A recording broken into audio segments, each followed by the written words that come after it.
दोस्तों आज की इस वीडियो में बिहार डीएलएड एंट्रेंस एग्जाम के लिए इंग्लिश ग्रामर के most important topic conditional sentences करने वाले हैं। और देखिए दोस्तों, आपके एग्जाम में पिछले साल हर शिफ्ट में 2 क्वेश्चन पूछे गए थे कंडीशनल सेंटेंसेस से।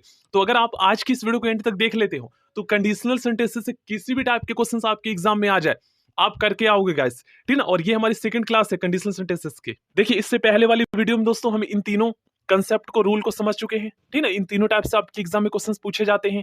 पहला प्रेजेंट वाला, दूसरा पास्ट और तीसरा जो है पास्ट परफेक्ट। सॉरी, यहां पर पहले दे रखा है इसमें पास्ट परफेक्ट, ठीक है। तो इन तीनों कंसेप्ट और इन तीनों के क्वेश्चंस भी हमने किए हैं, ये हमें समझ में आ चुका है। और देखिए इसके बाद दोस्तों एक और टाइप से आपके एग्जाम में क्वेश्चन पूछे जाते हैं। देखिए ये वाला टाइप आपने देखा होगा, आई विश कॉमा और आई वर अ किंग था ना उस सेंटेंस में। तो मैं ये एक क्वेश्चन पूछा भी था, तो बहुत सारे स्टूडेंट कमेंट कर रहे थे कि सर इफ आई के साथ वर नहीं लगता, वॉज लगता है या एम लगता है। तो उन्हें जो है ना कंडीशनल सेंटेंसेस के बारे में नहीं पता है। उनको ये नहीं पता है कि कंडीशनल सेंटेंसेस में सब्जेक्ट वर्ब एग्रीमेंट लागू नहीं होता है इस वाले में, ठीक ना। तो इसको भी हम समझेंगे क्योंकि इनसे भी आपके एग्जाम में क्वेश्चन पूछे गए हैं। चलिए सबसे पहले तो दोस्तों हम ये समझते हैं कि आखिर कंडीशनल सेंटेंसेस होते कितने प्रकार के हैं। देखिए क्या लिखा हुआ है, मुख्यतः 3 प्रकार के होते हैं, लेकिन बिहार डीएलएड के एंट्रेंस एग्जाम में इन 4 टाइप से पूछे गए हैं, ए बी सी और डी से भी पूछे गए हैं, ठीक ना। तो स्टार्टिंग के ये जो आप 3 देख रहे हो ना, ए बी सी, ठीक ना, ये तीनों, पहला जो है प्रेजेंट वाला, दूसरा पास्ट और तीसरा पास्ट परफेक्ट, इन तीनों में सब्जेक्ट वर्ब एग्रीमेंट लागू होता है, लेकिन फोर्थ वाले में लागू नहीं होता।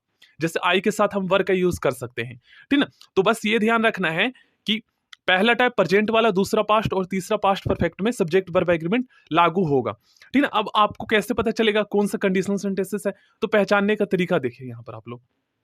जब देखिए if, provided, as soon as sorry, no sooner than, उसके बाद अनलेस, अनटिल, व्हेन, इनसे अगर कोई क्लॉज मतलब उपवाक्य या कह सकते हो सेंटेंस, ठीक है, स्टार्ट होता है, तो समझ लीजिए कि वो जो हमारा क्लॉज है वो क्या है, सबऑर्डिनेट क्लॉज है। और उसके साथ अगर कोई मेन क्लॉज कनेक्ट हो तो वो पूरा सेंटेंस हमारा कंडीशनल सेंटेंसेस बनता है। देखिए पहचानने का सिंपल सा तरीका है, बस आप लोग इन सभी वर्ड्स को देखेंगे, ठीक ना, ये सारे कंजक्शन होते हैं। अब देखिए आपको ये तो पता चल गया दोस्तों कि जो कंडीशनल सेंटेंसेस होते हैं, सेंटेंस जो होते हैं इसके 2 भाग होते हैं। पहला होता है इफ क्लॉज और दूसरा होता है मेन क्लॉज। अब इफ क्लॉज का मतलब ये नहीं है कि वो जो क्लॉज है वो इफ से ही स्टार्ट हो, व्हेन, इन सभी से स्टार्ट हो सकता है। देखिए ठीक है, इन सभी से स्टार्ट हो सकता है। तो ये सारे सबऑर्डिनेट क्लॉज कहलाते हैं क्योंकि ये सारे सबऑर्डिनेट कंजक्शन के अंतर्गत आते हैं। चलिए सबसे पहले दोस्तों हम टाइप ए समझते हैं, ठीक ना। इफ क्लॉज हमेशा पहला टाइप में प्रेजेंट में रहेगा। फॉर्मूला क्या है, जनरल फॉर्मूला अगर आप समझ लेते हो तो कोई भी प्रॉब्लम नहीं आएगा। देखिए ऐसे कंडीशनल सेंटेंसेस में इफ क्लॉज सिंपल प्रेजेंट में होता है और मेन क्लॉज सिंपल फ्यूचर में होता है। अगर इफ के साथ प्रेजेंट, इंडेफिनिट या सिंपल प्रेजेंट टेंस का यूज हुआ है तो समझ लीजिए कि उसके बाद वाला जो मेन क्लॉज होगा, जिसे प्रिंसिपल क्लॉज कहा जाता है, वो हमेशा फ्यूचर में होगा, ठीक है ना, ये ध्यान रखिएगा। लेकिन इफ क्लॉज के साथ कभी भी जो है ना फ्यूचर टेंस का यूज नहीं होता, ये ध्यान रखिएगा। इफ क्लॉज के साथ पास्ट का होता है, देख लीजिए, और पास्ट परफेक्ट का भी होता है, ठीक ना, पास्ट का होता है और पास्ट परफेक्ट का भी होता है, लेकिन सिंपल फ्यूचर का यूज नहीं होता। ये बस ध्यान में रखिएगा आप लोग, ठीक है ना। जैसे यहां पर मैं आपको शो करता हूं, जैसे ये हो गया पास्ट का, ठीक है। तो इफ के साथ आपका सिंपल पास्ट देखने को मिलेगा, और जब सिंपल पास्ट यहां पर यूज होगा तो समझ लीजिए कि फिर उसके साथ जो मेन क्लॉज कनेक्ट होगा उसको भी आपको पास्ट में चेंज करना होगा। तो विल का आपको पास्ट बनाना होगा वुड, ठीक ना। और तीसरा सी टाइप है हमारा पास्ट परफेक्ट का। तो पास्ट परफेक्ट में आपको ध्यान रखना है, इफ क्लॉज के साथ अगर पास्ट परफेक्ट यूज हुआ है तो फिर उसके साथ जो main clause, principal clause connect होगा उसको भी आपको पास्ट परफेक्ट में चेंज करना होगा। तो विल का वुड हो जाएगा, और उसके साथ बस एक चीज ध्यान में रखना है कि वुड के साथ आपको हैव का यूज कर लेना है, ठीक ना, इसके साथ हैव का यूज करना है। और हैव के बाद आपको पता ही है दोस्तों हमेशा वर्ब की थर्ड फॉर्म का यूज होता है, ठीक है ना। अगर आप इस फॉर्मूले की याद कर लेते हो ना तो कभी भी आपको प्रॉब्लम नहीं आएगा, ठीक है। ये हमारा प्रेजेंट इंडेफिनिट का है और ये पास्ट का है और पास्ट परफेक्ट का है। अब उसके बाद मेन क्लॉज में कौन सा टेंस यूज होता है ये बस ध्यान रखना, ठीक है ना, मेन क्लॉज में कौन सा टेंस यूज होता है। अब कई बार वो लोग क्या करते हैं ना, जैसे मेन क्लॉज को पहले उठाकर रख देते हैं और उसके बाद जो सबऑर्डिनेट क्लॉज होता है, इफ वाला क्लॉज, उसको बाद में रखते हैं कंफ्यूज करने के लिए। तो आपको पता होना चाहिए, तो कोई भी बिल्कुल भी आप कंफ्यूज नहीं होगे। आपको बस चेक करना है सबसे पहले कि वो जो कंडीशनल सेंटेंस है वो कौन सा टेंस में है।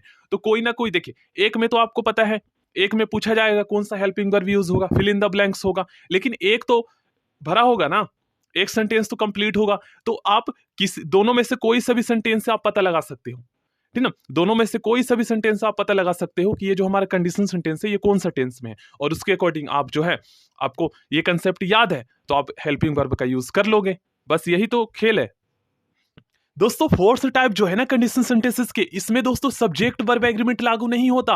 और यही क्वेश्चन दोस्तों कल मैंने आपसे चैनल पे पूछा था, तो बहुत सारे स्टूडेंट कमेंट कर रहे थे कि सर इफ आई के साथ तो वॉज लगता है या एम लगता है, सर आप वर्ब क्यों लगा रहे हैं। तो देखो उन्हें कंडीशनल सेंटेंसेस के बारे में नहीं पता है, इसलिए वो बता नहीं पाए। अगर पता होता तो वो बता देते, जैसे बहुत सारे स्टूडेंट ने सही भी आंसर किया था। तो आप लोग समझिएगा, क्योंकि इनसे आपके एग्जाम में क्वेश्चन पूछे गए हैं। देख लीजिए, अगर आपको ट्रस्ट नहीं है तो यहाँ पर आया है ना, और मैं आपको शो करता हूँ, एक और भी है जहां पर कल्पना हो 100%, वो हमारा फोर्थ टाइप वाला कंडीशन सेंटेंसेस होता है, ठीक ना। बाकी तीनों में तो सब्जेक्ट वर्ब एग्रीमेंट लागू होता है, लेकिन इसमें नहीं होता। देखिए एक क्वेश्चन ये है आपका, लेकिन दोस्तों ये भी आपको ध्यान में रखना है, जिस क्लॉज में कल्पना होगा वो आपको पता है इफ से स्टार्ट होगा, वो हमारा सबऑर्डिनेट क्लॉज होगा। लेकिन जो मेन क्लॉज में जो हम वर्ब यूज करेंगे ना, हेल्पिंग वर्ब, उसको फर्स्ट वाले के अकॉर्डिंग करेंगे। अब फर्स्ट वाले में वर्ब यूज हुआ है तो आप ये मान लीजिए कि वो पास्ट में है, तो इसी के अकॉर्डिंग जो है ना यहाँ पर हमें वुड यूज करना होगा, ना कि विल, ठीक ना। विल का पास्ट यूज करना होगा, ये भी ध्यान में रखना है। बाकी जो तीनों टाइप है ए बी एंड सी, ठीक ना, पहला प्रेजेंट, दूसरा पास्ट एंड तीसरा पास्ट परफेक्ट, इन तीनों में जो है सब्जेक्ट वर्ब एग्रीमेंट लागू होता है। ये सेकंड वाला है पास्ट का, और ये है हमारा पास्ट परफेक्ट, ठीक है। एग्जांपल यहाँ पर आप लोग देख सकते हो, बस रूल आपको वही याद रखना है। यहाँ पर आप लोग सबऑर्डिनेट क्लॉज देख सकते हो, और ये हमारा फर्स्ट टाइप है, ठीक है ना, ध्यान रखना है। और यहां पर भी आप लोग ध्यान में रखिएगा, इफ क्लॉज में हम इन सभी कंजक्शन का भी यूज कर सकते हैं। सो थैंक यू दोस्तों, नेक्स्ट वीडियो मिलते हैं।